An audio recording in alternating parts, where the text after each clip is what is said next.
The narrative unfolds through the lens of Jiang Mei, a young woman poised at a pivotal juncture in her life.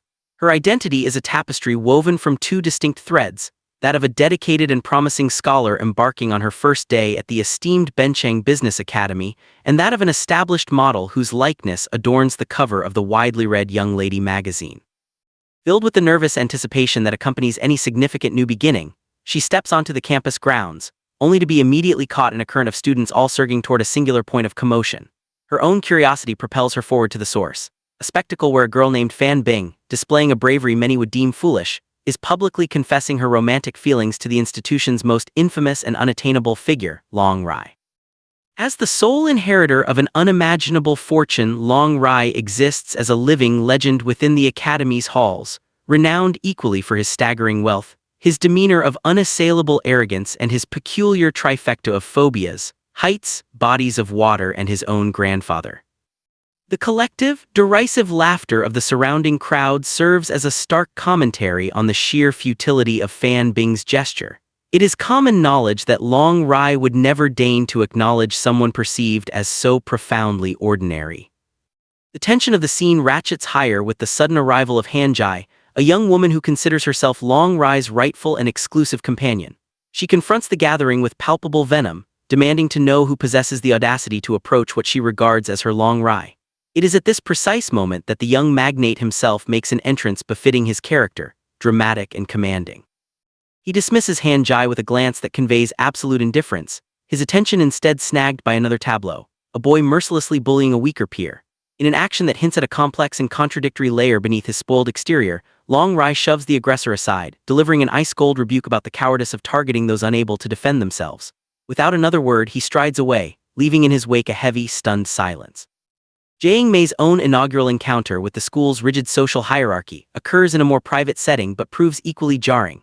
In the principal's office, basking in the warmth of congratulations for her exemplary academic record, she is handed her official class registration form. This moment of achievement is abruptly shattered when Long Rai storms into the room, consumed by fury over his own class placement. In a blind fit of pique, he slams his hand down squarely on Jiang Mei's form. When she reaches to retrieve it, he deliberately, petulantly rips the document in two, a crude display of his unchecked power and privilege. An outraged Jiang Mei scolds him for his profound disrespect toward both the principal and the institution itself.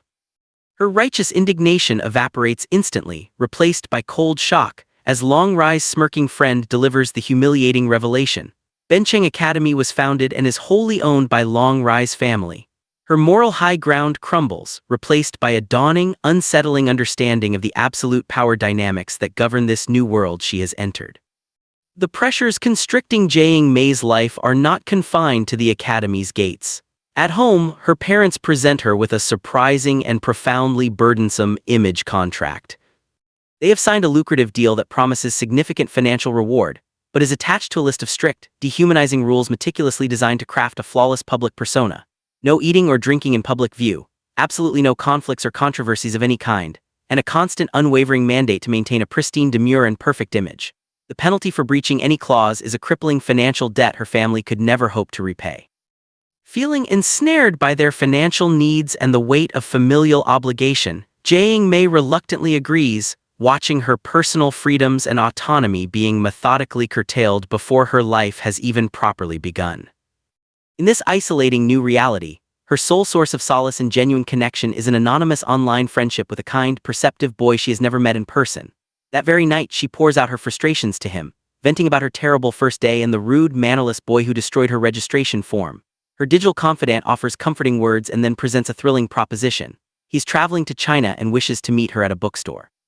This promise becomes a beacon of normalcy and hope, a tangible link to a world outside her growing servitude. The following day, seeking a quiet moment of respite in the school garden to study and secretly eat a sandwich, an act she must hide due to her contract's restrictions, Jiang Mei's solitude is violently invaded by the roaring engine of Long Rai's luxury car. Remembering her contract's strict no-conflicts clause, she approaches him with forced, diplomatic calm, requesting that he lower the noise. He pretends not to hear her, forcing her to raise her voice and repeat the request, which he then immediately twists to accuse her of creating a disturbance. His friends casually inform her that the garden is his personal donation to the school, effectively rendering it his private domain. Unintimidated, Jiang Mei retorts that his car is a source of both auditory and visual pollution before turning to walk away. Long Rai, fixating on the insult directed at his prized possession, is a mixture of offended and intrigued. He orders his friends to compile a comprehensive dossier on her, declaring with a sly, dangerous smile that he will make her profoundly regret ever setting foot in his academy. His campaign of targeted harassment commences with theatrical flair. He personally delivers a formal challenge letter to her, a gesture laden with intimidation. The situation escalates when his loyal followers Mo Yu and Yu Yu brazenly snatch her laptop in broad daylight. She tracks them to Long Rai's opulently lavish office, a space that physically underscores the sheer scale of his power. There he presents her with two cruel and impossible ultimatums: endure relentless systematic suffering for the remainder of her academic career or voluntarily withdraw from Bencheng Academy. When she refuses both, he produces a third, even more demeaning option: a master and servant contract. According to its explicitly degrading terms, Long Rai is the absolute master and Jiang Mei is the bound servant, obligated to obey his every command and appear immediately upon his summons. Remembering her father's immense sacrifices to get her here and her own solemn promises to succeed, Jiang Mei, swallowing a gorge of pride and fury, signs the humiliating document. Long Rai wastes not a single moment in exercising his newfound authority. He summons her via text message with a peremptory order to deliver a roll of toilet paper to the men's bathroom on the third floor, attaching a threatening countdown timer. Forced into compliance, she enters the designated bathroom only to discover Yu Yu lying in wait, recording the entire humiliating episode on his phone. Long Rai callously states that tormenting her has become his new favorite form of entertainment, and his friends gleefully suggest packaging her ordeals into a viral reality show. Amidst this swamp of misery, a message from her online friend Jinshi arrives like a lifeline, confirming their planned weekend meeting, a beacon of hope connecting her to a world outside her oppressive servitude. A small, sweet victory arrives when the first exam results are posted. Jiang Mei has topped the entire class. Seemingly stung by this display of academic superiority, Long Rai then issues a new command. She is to write a novel for him which he will submit as his own coursework. She agrees, seeing within the task a rare opportunity for subtle, poetic revenge. In class, when the teacher singles out Long Rai's submission for unexpected praise, citing its surprising creativity and proceeds to read excerpts aloud, the room promptly erupts in uncontrollable laughter. Jiang Mei had written a deliberately absurd slapstick comedic story. Publicly humiliated and seething, Long Rai storms out of the classroom, shooting her a look of pure venom which she meets and returns with a triumphant, teasing glare of her own. The master-servant dynamic continues its oppressive rhythm as he next orders her to fetch sushi from an exclusive, distant store within an impossibly strict time limit.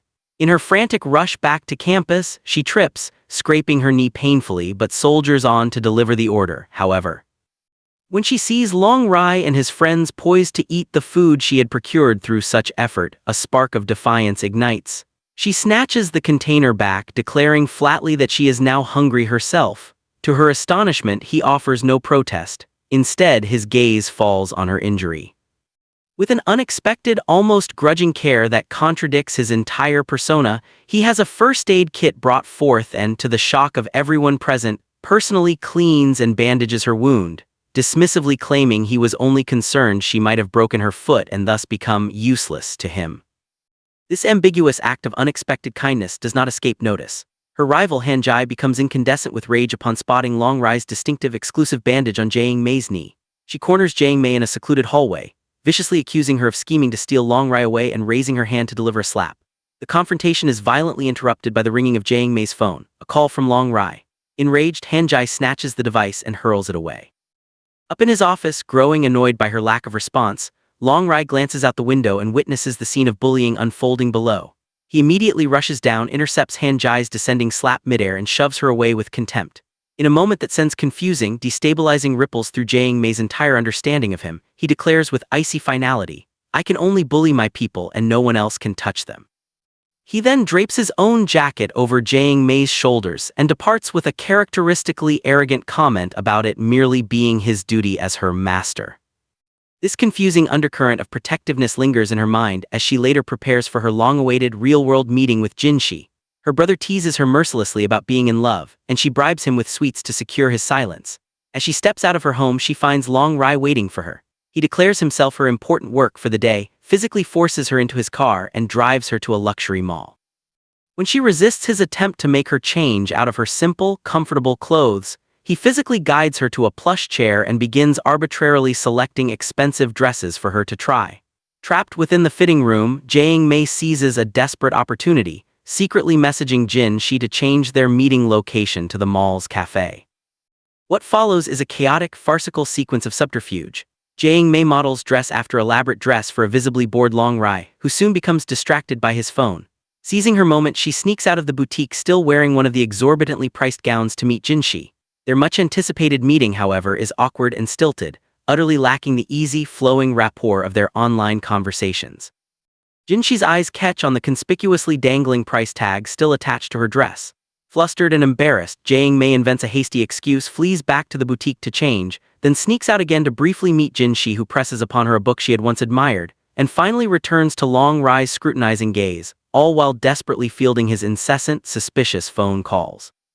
The elaborate ruse collapses spectacularly when Jin-shi himself arrives at the boutique entrance, holding Jae-Mei's forgotten purse. The two boys lock eyes, and their immediate hostile, familiar banter reveals a shared, contentious past.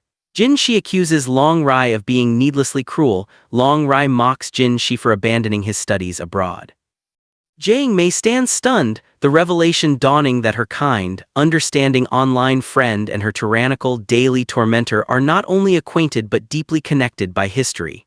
A petty, childish argument erupts between them before Jin-shi finally departs, leaving a cloud of tension in his wake.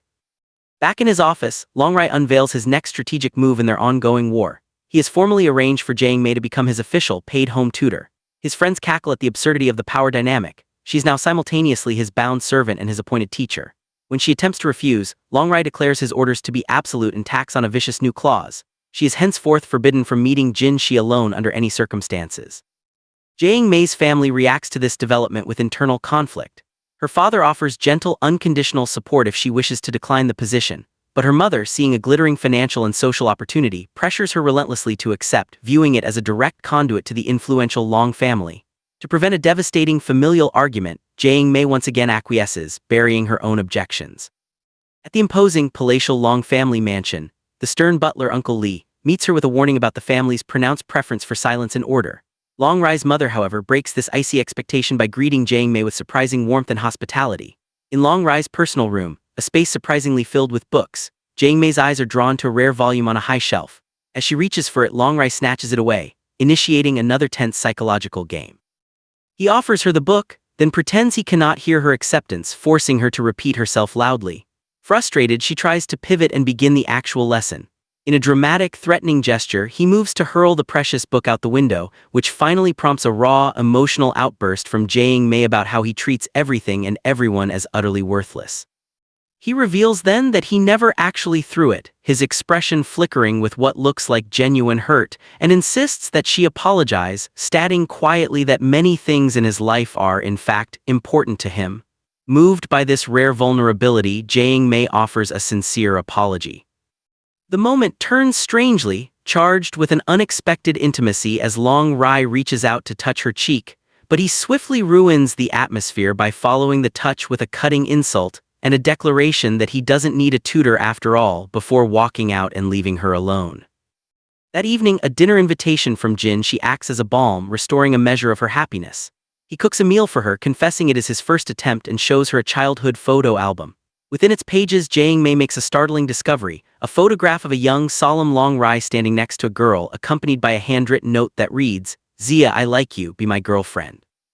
Jin-shi explains that a young Long-Rai wrote this note to him, having been under the mistaken impression that Jin-shi or Zia was a girl's name. He presses the photograph into Jae-Mei's hand, understanding intuitively that she might one day use it as a strategic piece of leverage. Emboldened by this newfound ammunition, Jae-Mei returns to the Long family estate late that same night. She walks unannounced into Long-Rai's private quarters, catching him just as he steps out of the shower wearing nothing but a towel. A flustered, chaotic scene ensues where Jae-Mei, in her shock, stumbles backward and accidentally pulls his towel completely off. The aftermath is a masterpiece of profound, suffocating awkwardness. Sitting together in the aftermath, Long-Rai adopts a tone of grave solemnity and declares that since she has now seen him naked, she must take responsibility by formally becoming his woman. Outraged and humiliated, Jae-May storms out without a backward glance. Undeterred, Long Rai escalates his campaign of possession. The very next morning, he arrives at her modest home with his full entourage in tow, loudly proclaiming his presence for the entire neighborhood to hear. His friends barge inside, addressing her loudly as sister-in-law, to her mother's utter confusion and dawning horror. Forced to leave with them to quell the scene, Jae-May finds herself back in his car, where he flatly, unquestioningly informs her that she is now his official girlfriend, a dream he states she has absolutely no option to refuse. At school, he and his friends enact a very public, very persistent shadowing, dogging her every step, loudly calling her sister-in-law, and effectively isolating her from any other social interaction. This very public claim sends Hyunjae into a paroxysm of jealous fury. Long Rai then orchestrates a deliberately tense lunch with Jin Shi in attendance, formally introducing Jae-May to him as his girlfriend, a title she immediately and vehemently denies. A heated argument about long-held childhood competitions and rivalries flares between the two boys, and Jae-May, disgusted by being used as a pawn, leaves them to it. Hyunjae's jealousy, however, has reached a boiling point. She and her clique corner the vulnerable Fan Bing, and when Jae-May attempts to intervene, capture her as well. In a public courtyard, Hyunjae proceeds to shame Jae-May viciously, cruelly revealing her family's financial struggles to a gleeful audience. Just as Hyunjae is about to strike her, Long Rai arrives, having been covertly alerted by a desperate text message from Fan Bing. He violently shoves Hyunjae aside, physically placing himself between her and Jae-May, and reaffirms his ironclad edict that no one touches his people. As he wordlessly lifts Jae-May into his arms and carries her away from the scene, she is struck by a quiet, revelatory thought. He inexplicably, unfailingly appears at the precise moment she needs him most. That night, perhaps unconsciously influenced by this confusing pattern of rescue amidst torment, Jae-May finds herself baking a batch of cookies. She takes them to his home. There, Long Rai has been anxiously waiting for her arrival, a fact he vehemently denies to the observant Uncle Lee. When she finally appears, he pretends to be asleep, then scolds her for her tardiness before begrudgingly accepting the offering. He tries to play it cool, offering a half-hearted criticism of their taste before quickly, possessively, claiming them all as his own. As they settle into their mandated lesson, Long Rai's uncharacteristically obedient, focused behavior leaves Jae-May deeply suspicious, her mind racing to decipher what new, intricate game the unpredictable heir is now playing. Unbeknownst to her, the protracted battle of wills is undergoing a slow, imperceptible metamorphosis, evolving into a far more complicated, nuanced, and emotionally charged connection that neither of them yet fully comprehends. The narrative advances to a pivotal chapter in the complex relationship between Jae-May and Long Rai, marked by unexpected vulnerability, escalating jealousy, and a dramatic crisis that strips away all pretenses.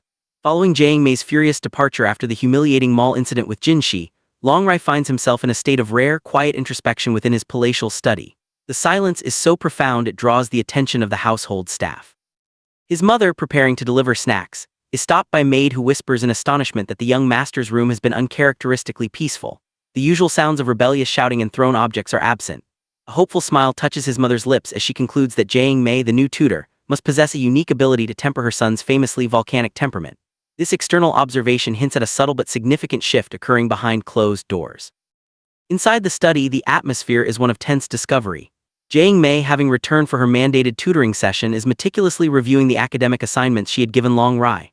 To her profound astonishment, every single problem is solved and solved flawlessly. She looks up from the papers, her expression a mixture of shock and suspicion.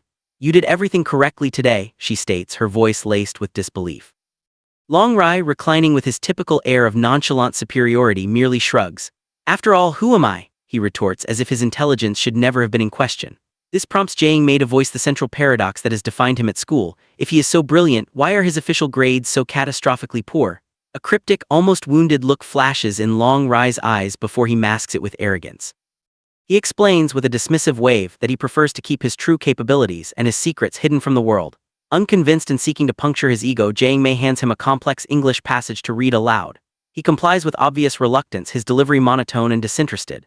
When she criticizes his performance and demands he read with more passion and speed, the fragile truce shatters instantly. They descend into a familiar, heated argument. Long Rai petulantly declares the young master is done studying for the day, and Jae-May, her frustration boiling over, gathers her belongings and storms out, leaving him alone with his thoughts and the lingering scent of her presence. In the quiet aftermath of her exit, Long Rai's defiant posture collapses. His gaze drifts across the room and settles on the modest tin of homemade cookies Jang Mei had left for him days earlier. He picks it up, turning it over in his hands with an expression of unguarded contemplation. The simple, heartfelt gift stands in stark contrast to the extravagant, impersonal objects that fill his life. When his steadfast butler, Uncle Lee, enters to tidy up, Long Rai poses an unusual and strangely poignant question. How can we preserve cookies so they never spoil? Uncle Lee, a man accustomed to his master's eccentricities, is momentarily taken aback before suggesting a professional resin preservation process. Intrigued, Long Rai requests the address of such a factory, a request that speaks volumes about the value he secretly places on this token. Later, returning from a bath, he witnesses a scene that triggers a visceral, possessive panic. His loyal friends Mo Yu and Yu Yu are lounging outside, happily snacking on cookies. Leaping to the mistaken conclusion that they are consuming Jang Mei's gift, Long Rai transforms from a bored aristocrat into a feral protector. He lunges at Mo Yu, grabbing him by the collar and demanding he spit out my cookies. The moment is both comical and revealing, showcasing a depth of feeling he would never verbally admit. The crisis is averted only when Uncle Lee arrives, presenting Long Rai with the real cookies, now forever encased in a clear resin block. The relief that floods Long Rai's face as he cradles the preserved gift is palpable, a silent testament to emotions he cannot yet name. Meanwhile, Jang Mei is engaged in her own covert operation. She tracks down Mo Yu and Yu Yu in Long Rai's expansive garage, not for social purposes but for strategic intelligence. She probes them with careful questions about their history with Long Rai and the origin of their unwavering loyalty. Mo Yu recounts a foundational memory from their childhood, a time when he was being brutally bullied, and Long Rai, then just another lonely rich boy, was the sole person who intervened. This story paints a picture of a nascent moral code that Jang Mei had not anticipated. This means Long Rai is a very good person, she murmurs, more to herself than to them. They agree, adding that their boss has a particularly fierce disdain for those who exploit the weak. Sensing an opening for her own defense against Long Rai's torment, Jang Mei artfully steers the conversation. Does this mean your boss has no weaknesses? After a shared glance, the friends reveal his great secret fear, water. A triumphant gleam lights Jang Mei's eyes. This was the precise vulnerability she had been scheming to uncover. The conversation then turns to family. Jang Mei observes that Long Rai's gentle, elegant mother seems nothing like her temperamental son. Yu Yu reveals the painful truth that reshapes Jang Mei's understanding. The woman is not his biological mother but his father's second wife. Long Rai's real mother died when he was 6 years old, and since that traumatic loss, Mo Yu and Yu Yu have been his only constant companions. This revelation strikes Jang Mei deeply, replacing some of her anger with a profound sense of pity for the lonely child buried beneath the layers of arrogance and isolation. This newfound sympathy is quickly complicated by her ongoing connection with Jinshi. She meets him at the school gate, where he presents her with a coveted ticket to a design exhibition she has longed to attend. As they walk and talk, Mo Yu and Yu Yu observe them from a distance and immediately report to Long Rai, using their familiar and presumptuous label, sister-in-law. During their conversation, Jinshi gently inquires about her turbulent dynamic with Long Rai. Jang Mei dismisses him as selfish and controlling, insisting nothing meaningful exists between them. Jinshi offers a more empathetic perspective, explaining that Long Rai has been profoundly lonely since birth, crushed under the dual burdens of being the sole heir to a vast fortune and a constant subject of public scrutiny, a gilded cage he never chose. Their thoughtful dialogue is violently shattered by Long Rai's dramatic arrival. He is incandescent with rage, accusing Jang Mei of defying him and confronting Jinshi with the bitter familiarity of an old rivalry. As the two men trade barbs, Jang Mei interjects, explaining the innocent reason for the ticket. In a fit of blinding jealousy, Long Rai snatches the precious slip of paper, tears it to shreds, and scatters it to the wind, arrogantly claiming he could have procured a dozen such tickets. This act of petty destruction breaks something in Jang Mei. She yells at him, pouring out her frustration about how she queued for hours fruitlessly and how Jinshi's kindness stands in stark contrast to his cruelty. As she turns to flee, Jinshi delivers a quiet warning to Long Rai. This behavior will only drive her away. Long Rai's response is a defiant, possessive snarl. Jang Mei is mine and only mine. Heartbroken and adrift, Jang Mei wanders the city streets until she is drawn to the soulful sound of a violin. A young street musician, completely immersed in his art, plays with a passion that momentarily lifts her spirits. Noticing his empty donation case, she places money inside. When he tries to refuse, she insists, asking instead for another song. The musician, whose name is Long Yi, complies, playing a piece that seems to speak directly to her sadness. This brief, anonymous connection offers a salve for her wounds. This fragile piece is obliterated upon her return to Long Rai's mansion for her enforced tutoring. When she tries to enter his study, he holds the door shut from the inside, a childish power play that causes her to stumble when he finally releases it. He offers no apology, only a cold, convoluted explanation. He cannot bear the sight of her with anyone else. Jae-mei argues fiercely for her autonomy, stating that her friendships are her own concern. He retorts by reminding her of her designated role, his girlfriend. She rejects this title with vehemence, declaring there is no functional difference between being his girlfriend and his indentured servant. To her fury, Long Rai responds not with anger but with a low, ominous laugh and a cryptic threat. "One day I will definitely eat you up." He then issues a petty command for her to open a soda can. When she turns to leave in disgust, he invokes the threat of their contract. Something in Jae-mei snaps. She returns, grabs the can, shakes it violently, and sprays the contents directly into his stunned face before fleeing into the night, his furious shouts of Jae-mei echoing behind her. Seeking solace, she encounters Longyi again on her walk home. He notices her lingering distress and without a word plays another gentle melody on his violin. Moved by what she misinterprets as his impoverished state, Jae-mei decides to treat him. With self-deprecating humor, she promises alcohol, meat, and a pretty woman. She leads him to a modest hotel room and brings up simple takeaway dishes, laughing at the stark reality versus her grand promise. Longyi is both startled and deeply amused by her charitable but mistaken assumption about his life. The true nature of their dynamic is upended the very next day at school. The campus buzzes with excitement over a new, breathtakingly handsome music teacher. When Jae-mei looks up during the assembly, her jaw drops. Standing at the front of the auditorium is Longyi. They share a moment of wide-eyed mutual recognition, followed by a warm, complicit smile.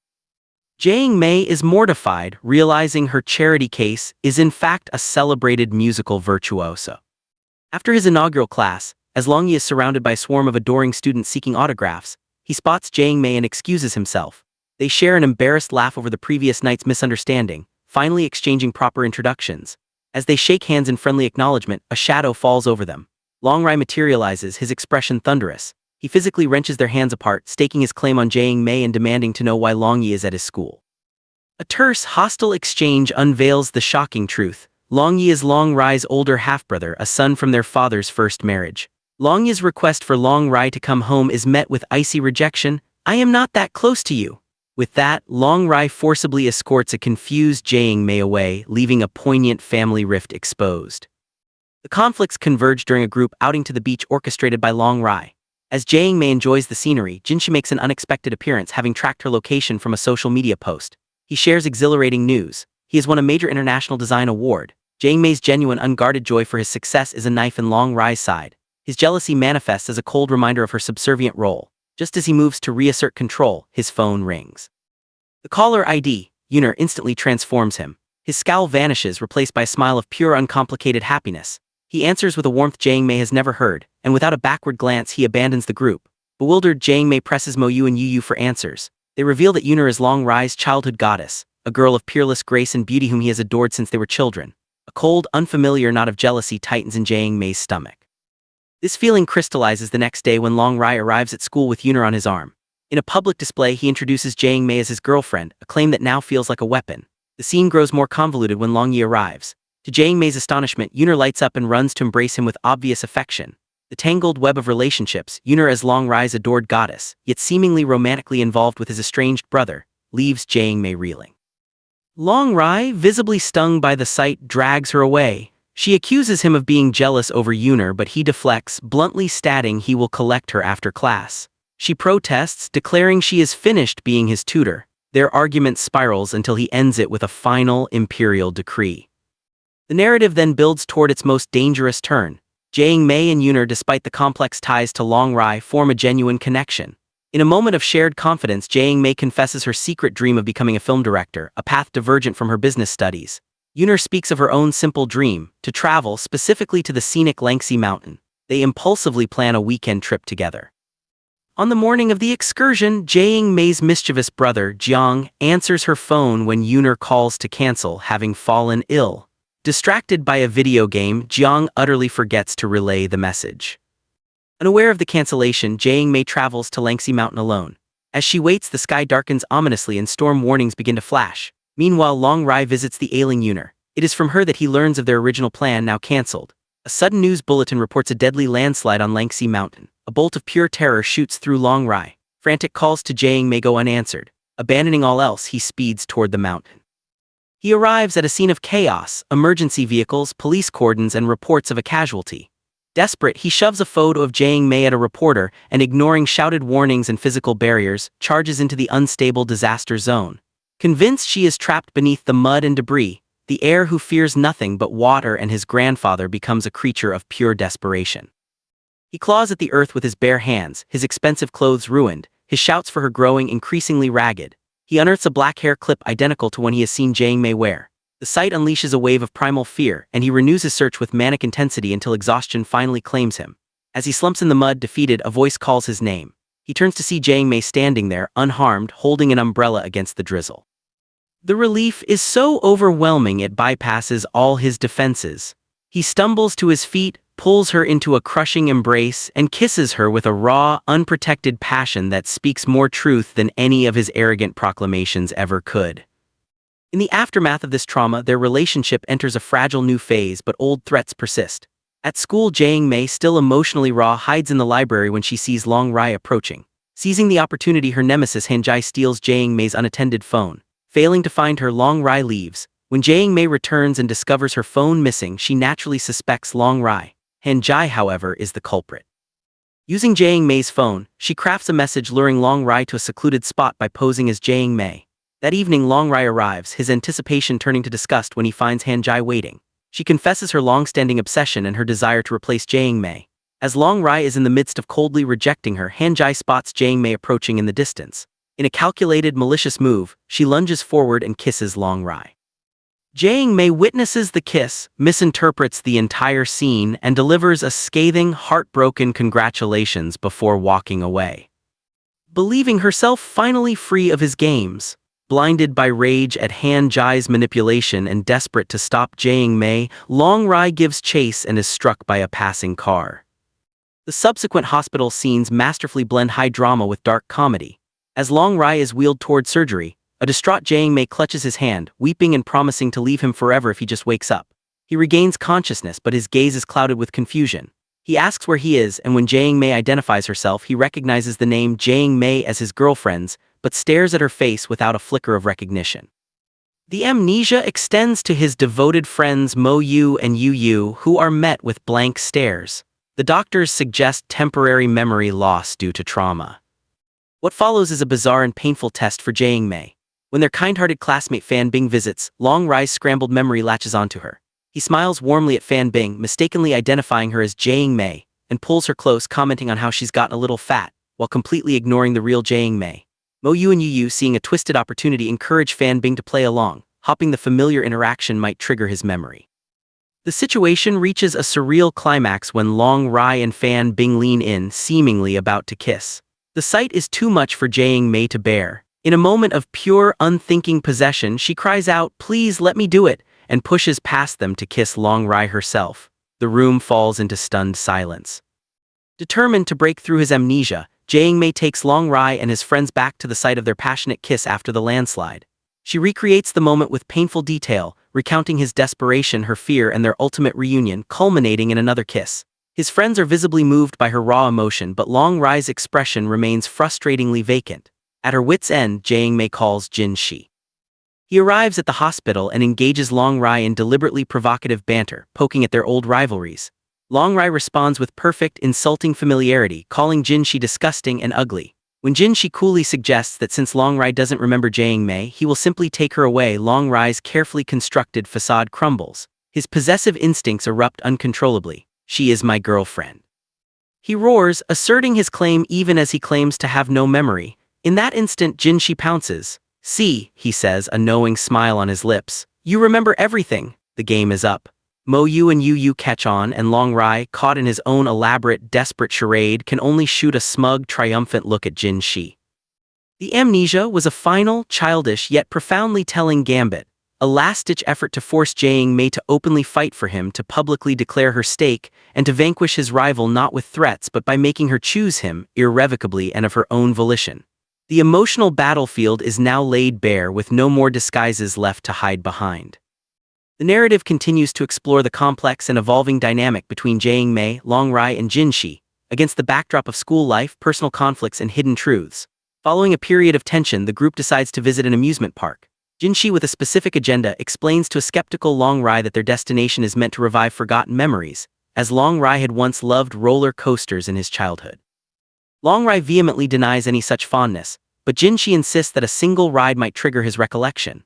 Despite his clear aversion and visibly deteriorating condition at the mere thought, Long Rai ultimately agrees to go on the ride, motivated solely by Jiang Mei's presence. He endures the experience with a forced, unconvincing smile plastered on his face. Jinshi offers hollow reassurance, suggesting his memory might return after the ordeal. When they disembark, Jinshi and Jiang Mei are perfectly fine, but Long Rai is in a pitiable state, staggering, disoriented, and requiring physical support from his friends to walk. This pattern repeats as Jinshi and Jiang Mei enthusiastically try various other rides. After each one, Long Rai emerges more wretched and exhausted, a sight that is both comical and slightly concerning. Finally, Jiang Mei guides a pale and unsteady Long Rai to a bench, asking if he is all right. He insists he is fine, but his confusion is evident. When Jiang Mei offers him water, Jinshi intercedes, taking it from her and replacing it with a hot drink, claiming it will soothe her stomach. Long Rai attempts to sip the hot beverage but immediately feels nauseous and vomits. Concerned, Jiang Mei suggests they all go home, but a stubborn Long Rai refuses. His protest is cut short as a stomach cramp seizes him, forcing him to flee to the restroom. Jiang Mei starts to follow, but Jinshi stops her, instructing her to stay put. He then probes her feelings, asking if she is worried about Long Rai. When she admits she is, Jinshi offers vague, unconvincing comfort. In a private moment with his friends, Long Rai voices his suspicion. He believes Jinshi has seen through his deception and knows his memory loss is a sham. Jinshi's aim is to force a confession.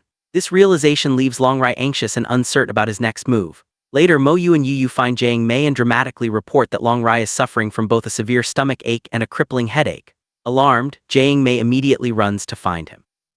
Jinshi tries to follow, but Long Rai's friends cleverly intercept him, dragging him off to ride the swings under the guise of trying something new, thus isolating Jiang Mei. Jiang Mei finds Long Rai and they begin to talk, but their conversation is soon interrupted by Jinshi's arrival. He reveals he left Mo Yu and Yu Yu stranded on the swings to seek them out.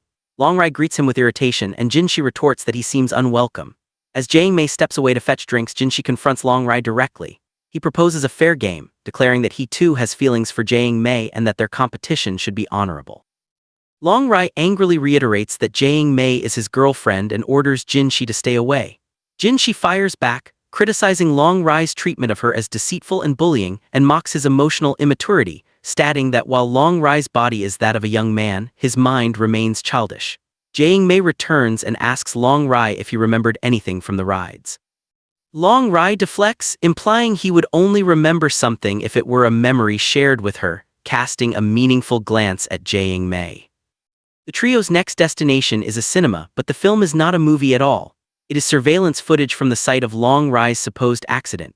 The video reveals a shocking truth: the car never actually struck Long Rai. Instead, he is seen deliberately falling to the ground before it reached him and then putting on an act. Confronted with this irrefutable evidence of his elaborate lie, Long Rai is stunned.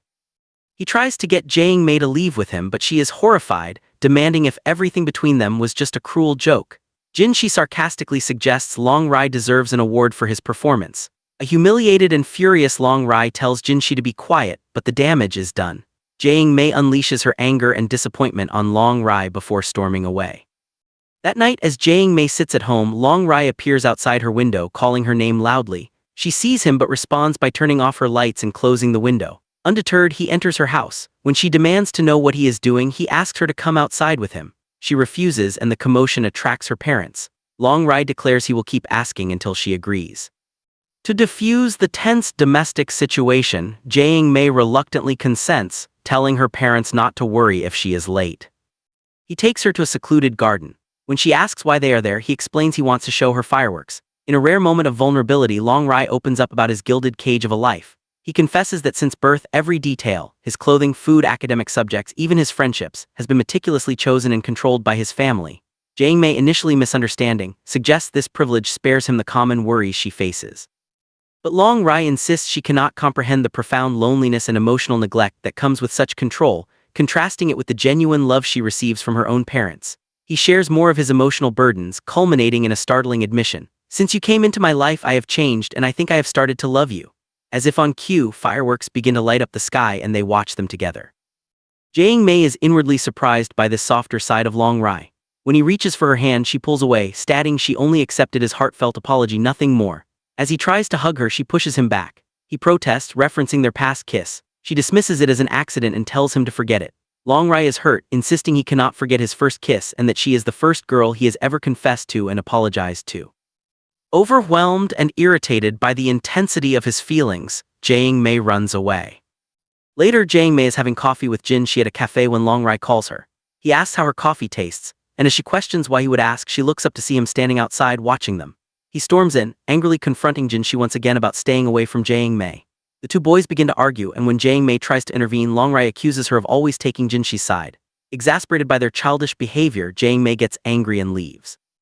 Meanwhile, Jiang Mei and Fan Bing are organizing auditions for a school play, but no one shows up. They discover Han Jai has intimidated all the potential actresses into staying away. With no lead actress, Fan Bing suggests they at least audition for the male lead. One boy arrives and auditions well but then refuses to rehearse with Fan Bing due to her appearance. Jiang Mei intervenes, offering to rehearse the scene with him herself. The scene culminates in a scripted kiss, but just as the boy leans in, Long Rai arrives, yanking him away from Jiang Mei. When Jiang Mei explains it's just a rehearsal, Long Rai warns the boy to stay meters away from his girlfriend and declares that only he is allowed to touch her. With the male lead now scared off, Jiang Mei bemoans the loss of their actor. Long Rai casually offers a solution: he will be the new male lead. He then sweeps Jiang Mei into his arms to begin rehearsing the scene himself, nearly kissing her before she nervously calls an end to the day's practice. Jiang Mei informs Jin Shi that Long Rai has appointed himself the lead actor. Jin Shi, surprisingly supportive, suggests they simply go along with it as they need an actor. During a theater meeting, Long Rai becomes a disruptive presence. Jiang Mei, trying to manage him, assigns him a task as the director's helper, ordering him to fetch someone. Long Rai immediately delegates the job to his friends, leading to a debate about responsibility. After work, as Jiang Mei and Jin Shi prepare to walk home together, Long Rai pulls Jiang Mei aside, announcing to Jin Shi that he is taking his girlfriend on a date and should not be disturbed. Jin Shi, with a hint of melancholy, tells Jiang Mei to give him this one day, as he implies such opportunities for Long Rai may be fleeting. Home, Jiang Mei's brother lavishes her with praise before revealing his ulterior motive. He has a part-time shift at the amusement park but doesn't want to miss basketball practice. He begs her to cover his shift for a day. After some thought, Jiang Mei agrees, only to remember with horror that she has a date with Long Rai scheduled for the same time. She's panicking about how to explain this to him when the doorbell rings. It is Long Rai. In a desperate improvisation, Jiang Mei pretends to be ill. When a concerned Long Rai offers to get medicine, she claims it's a girl thing. He is utterly confused, and her flustered, nonsensical explanations only deepen his bewilderment. She finally tells him she cannot go out and closes the door on him, leaving him muttering about the strangeness of girls. Long Rai, now free, ends up going to the amusement park with Yun Ai. Ironically, Jiang Mei is also there, working her brother's shift. She spots Long Rai with Yun Ai and feels a pang of disappointment. She approaches Yun Ai, behaving politely but pointedly avoids Long Rai, which puzzles and irritates him. Later, while Jiang Mei is resting, two mischievous children bother her until she firmly disciplines them. Long Rai witnesses this from behind and smiles. The children, seeing him, run to him for protection, calling Jiang Mei a bully. When Jiang Mei turns and sees Long Rai, he teasingly remarks, "Jiang Mei, so it was you." Back at school, news that Long Rai is in the play triggers a flood of girls auditioning for the female lead. The process is chaotic. Some Jiang Mei dislikes, others can't act, and some walk out. Han Jai then arrives, performs a dance, and through sheer persistence and lack of alternatives, Jiang Mei is forced to cast her as the lead actress. During a script reading, a distracted Han Jai only asks when Long Rai will arrive. He appears late, and when Jiang Mei questions him, he claims he is on time. Jiang Mei introduces him to his co-star, Han Jai. To everyone's shock, Long Rai flatly states, "I don't want her," and proceeds to make Han Jai flee in tears. With both leads gone, Jiang Mei is furious, but Long Rai proposes a solution. Jin Shi will play the male lead. Jin Shi agrees but counters that Jiang Mei is the most suitable choice for the female lead. As Jin Shi begins to hint at a shared childhood secret, Long Rai clamps a hand over his mouth and declares that Jin Shi will play the female role instead. This leads to a physical scuffle between them. A worried Jiang Mei retreats to the restroom, where Fan Bing consoles her, reminding her that as the director, her word is final. Jiang Mei returns and makes a bold announcement. Jin Shi will be the male lead and Long Rai will play the female lead. Long Rai is horrified and starts to leave, but Jiang Mei stops him. She then produces the incriminating childhood photo as blackmail. Cornered, Long Rai agrees to play the actress on the condition that no one else ever sees the photo, threatening her if they do. Rehearsals are a disaster. Long Rai forgets all his lines. His friends try to help by feeding him lines through an earpiece, a plan that fails when Jiang Mei catches them. Humiliated and angry, Long Rai quits. That night, Jiang Mei messages him an apology and a promise to fix things. True to her word, she personally tutors him, helping him memorize his lines. The next rehearsal with Jin, she goes surprisingly well, and Jae Mei praises Long Rai, who secretly practices acting like a girl at home, much to the bewilderment of Uncle Lee. Finally, the day of the performance arrives. Jin Shi looks dashing and Jae Mei compliments him. When Long Rai appears in a dress, there is a silent, charged moment of mutual starring and a shared smile, though Jae Mei withholds direct praise. The play is a sensation. The audience is shocked by Long Rai's convincing and striking appearance. The applause is thunderous. However, the triumph is shattered when the childhood photo of Jin Shi and Long Rai, the one Jae Mei had used for blackmail, is suddenly projected on the screen for all to see. Jae Mei is as shocked as anyone. A mortified Long Rai runs to the restroom with Jae Mei following. She swears she doesn't know how it got there, but an enraged Long Rai accuses her as she was the only one who had it. Their argument about trust is interrupted by Long Yi, who tries to downplay the photo's significance. Furious, Long Rai storms off. The next day at school, Long Rai pointedly ignores Jae Mei. She later goes to return his coat, but he rejects it. He then produces the master and servant contract, stating this is what she always wanted to be rid of, and dramatically tears it up, declaring her free. The finality of the act leaves Jae Mei heartbroken. Determined to clear her name, she reviews security footage with Long Yi's help and discovers Han Jai was the culprit who leaked the photo. Han Jai's friend sees Jae Mei copying the evidence. Later, Han Jai and her gang ambush Jae Mei, demanding the flash drive. A fight ensues and Han Jai's bodyguards eventually seize it from her. The next day at school, Jae Mei is met with strange looks. She checks her phone to find Han Jai has uploaded the fight video, making it go viral. Furious, Jae Mei confronts Han Jai and Long Rai arrives as she is showing him the video. When he coldly asks Jae Mei if she has anything to say, she walks away defeated. Later, Jae Mei confronts Han Jai alone, asking why she hates her so much. Han Jai admits it is pure jealousy over Long Rai's affection for Jae Mei. She reveals she stole the photo when Jae Mei was blackmailing Long Rai and used her friends in the control room to project it. She smugly points out Jae Mei has no proof. Unbeknownst to Han Jai, Jae Mei had recorded their entire conversation. Jae Mei takes the recording to Long Rai. He dismisses her coldly, telling her she can go. She leaves the recording with him, walking away with the painful realization that even with the truth, their connection seems irrevocably broken. Long Rai initially ignores the recording, but his friends force him to listen.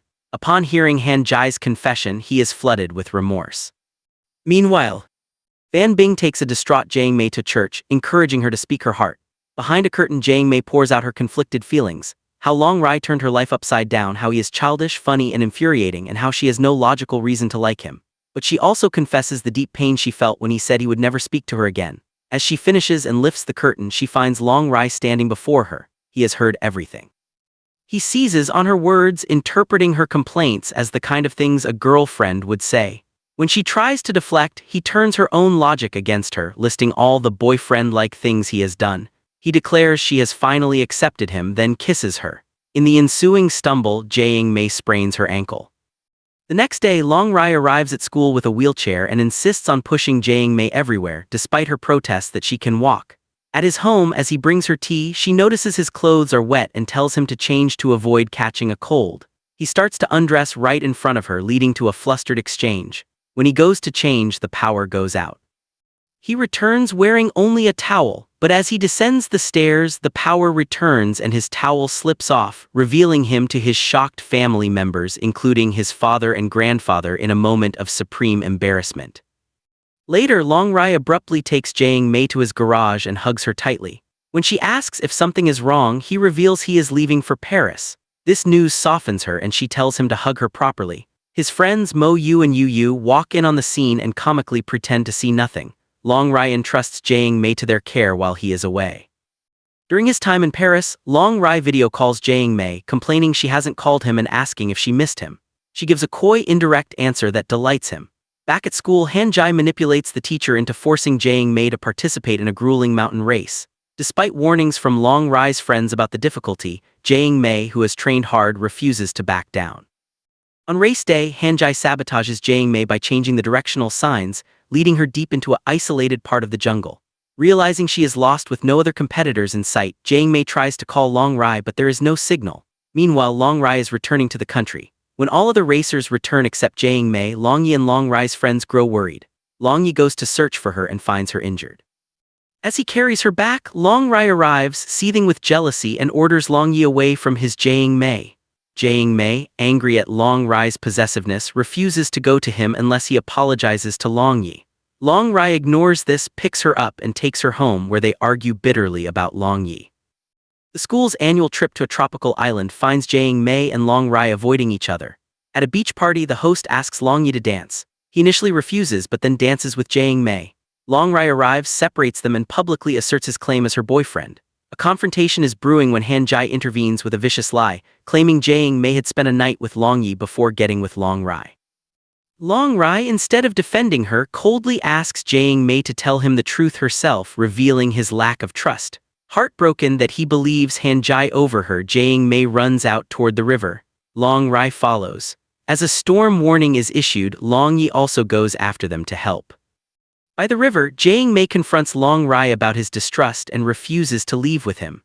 At that moment, the storm hits with full force, sweeping both Jae Mei and Long Rai into the raging water. Long Yi arrives, pulls Jae Mei to safety, and then goes back for Long Rai. He saves Long Rai but is pulled under by the current and drowns. In the devastating aftermath, everyone is at the hospital. Long Rai's grandfather blames Jae Mei for the tragedy. Long Rai remains in a coma. Consumed by grief and guilt, Jae Mei visits the place where Long Yi used to play the violin. Jinshi finds her there, but she pushes him away, believing she brings harm to everyone. She makes the drastic decision to leave the city and withdraw from school. Even a now remorseful Han Jai cannot stop her. Before leaving, she meets Long Rai's friends to ask about his condition. They tell her he is out of physical danger but still unconscious. They allow her to see him from a distance one last time. The sight of him lying helpless breaks her completely, and she leaves in tears. The story concludes with Jae Mei saying goodbye to her parents and departing the city, carrying the weight of unresolved love, profound loss, and shattered dreams.